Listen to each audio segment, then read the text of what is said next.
ल ल यो चाहिँ मेरो आमाको जन्मथलो हेर्नु एकदम हाइटमा छ यति चिसो है तर ज्याकेट चाहिँ गरमले गर्दाखेरि हिँड्दा हिँड्दा थकेर ल बाटो हेर्ने पुरै सल्लाइ ए पुरै सल्लाह घारे यो चाहिँ धादिङको कुम्पुर भन्ने ठाउँमा ल ऊ चाहिँ मेरो जेठी बहिनी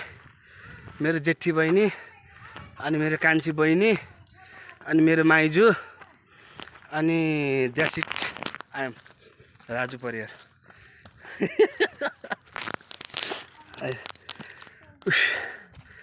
गाह्रो मेरो जेठी बहिनी हिँडेर कहिले नथाक्ने अनि कान्छी त झन् भारी बोकेर हिँड्ने कान्छी तैँले त मलाई बोक्छु भने है अघि है ओके यस्तो बल्ली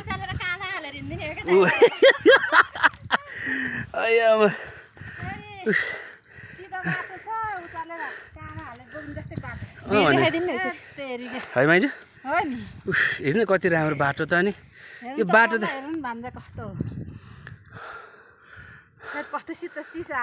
अहिले त चिसो हावा आछ यहाँ त जाडो भयो छ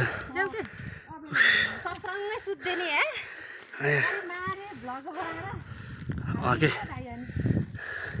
होइन तर शीतल रहेछ नि माइजू है अब त्यही मात्र होइन माइजू हामी पुग्ने अब ल अब हाम्रो गन्तव्य पनि आयो ल उयो त चौध ए सल्लाह यो चाहिँ उयो रुखमा फल्दो रहेछ हेर्नु रुखैभरि छ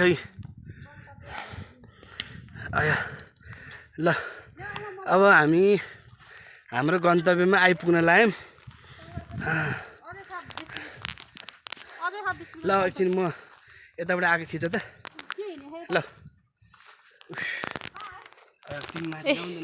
हाम्रो ब्रदर्स कति वर्षपछि आउनुभयो? म आमाको जन्मथलोमा म 36 वर्षपछि आइयो। यो चाहिँ मेरो आमाको जन्मथलो। यहाँ चाहिँ मेरो आमालाई के भनेर माइजू कुम्पुर हैन आमालाई के नाम भनेर चिन्छ रे?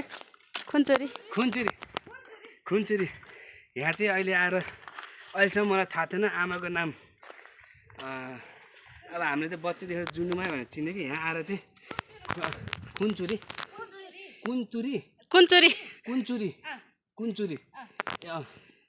आमालाई चाहिँ म चाहिँ कुन्चुरीको छोरा भन्छु बल्ल चिन्दो रहेछ है। यो चाहिँ आमाको जन्मथलो। मेरो आमाको नाम चाहिँ कुन्चुरी।